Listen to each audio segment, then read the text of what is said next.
School lunch பாக்ஸுக்கு டக்குன்னு ஏதாவது ரைஸ் செய்யணும்னா இந்த சோயா ரைஸை ட்ரை பண்ணி பாருங்கள். லஞ்ச் பாக்ஸ் காலியாக தான் வரும், செம்ம டேஸ்ட்டாக இருக்குங்க. 100 கிராம் அளவுக்கு சோயாவை ஊற வச்சு நல்லா ஸ்க்வீஸ் பண்ணி எடுத்து வச்சுக்கோங்க. பேனில் 1 டேபிள் ஸ்பூன் ஆயில், 1 டீஸ்பூன் கடுகு, 1 டீஸ்பூன் சோம்பு, 2 வரமிளகா, 1 கொத்து கருவேப்பிலை சேர்த்து பொரிஞ்சதுக்கப்புறமா ஒரு பெரிய வெங்காயத்தை ஸ்லைஸ் பண்ணி சேர்த்து கோல்டன் ப்ரௌன் கலர் வர அளவுக்கு வதக்கி 1 டீஸ்பூன் இஞ்சி பூண்டு பேஸ்ட்டை சேர்த்து நல்லா பச்சை வாசம் போகிற மாதிரி வதக்கி விட்டுட்டு ஒரு தக்காளி பழத்தை கட் பண்ணி சேர்த்து 1 டீஸ்பூன் உப்பு, அதோட 1/2 டீஸ்பூன் மஞ்சள் பொடி, 1 டீஸ்பூன் கொத்தமல்லி பொடி, 1 டீஸ்பூன் மிளகாய் பொடி, 1/2 டீஸ்பூன் கரம் மசாலா பொடி சேர்த்து ஸ்லோ ஃப்ளேமில் ஒரு வாட்டி நல்லா கலந்து இந்த மாதிரி தொக்கு மாதிரி ஆனதுக்கப்புறமா ஊற வச்சு ஸ்க்வீஸ் பண்ணி வச்சிருக்கிற மீல் மேக்கரையும் சேர்த்து நல்லா கலந்து விட்டுருங்க.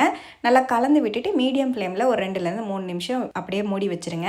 நல்லா இந்த மாதிரி மசாலாலாம் மீல் மேக்கரில் இறங்கினதுக்கப்புறம் நல்லா கலந்து விட்டுட்டு 1 கப் அளவுக்கு ரைஸை வடித்து எடுத்து வச்சுருக்கேன், அதையும் சேர்த்து நல்லா ஹை ஃப்ளேமில் வச்சு கலந்து விடணும். 1 டீஸ்பூன் குருமிளகு தூளையும் சேர்த்துட்டு நல்லா கலந்து விட்டுக்கோங்க. ஹை ஃப்ளேமில் வச்சு நல்லா கலந்து விட்டுட்டு ஸ்டவ் அணைச்சதுக்கு அப்புறமா நறுக்கின மல்லித்தலையை சேர்த்து நல்லா கலந்துக்கோங்க. வேணும்னா கடைசியாக ஒரு 1/2 லெமன் ஜூஸையும் பிழிஞ்சு விட்டிங்கன்னா சூப்பராக இருக்கும். அவ்வளோதான், டேஸ்டி அண்ட் சிம்பிளான சோயா ரைஸ் சூப்பராக ரெடி. கண்டிப்பாக ட்ரை பண்ணி பாருங்கள், டேஸ்ட்டு அல்டிமேட்டாக இருக்கும்.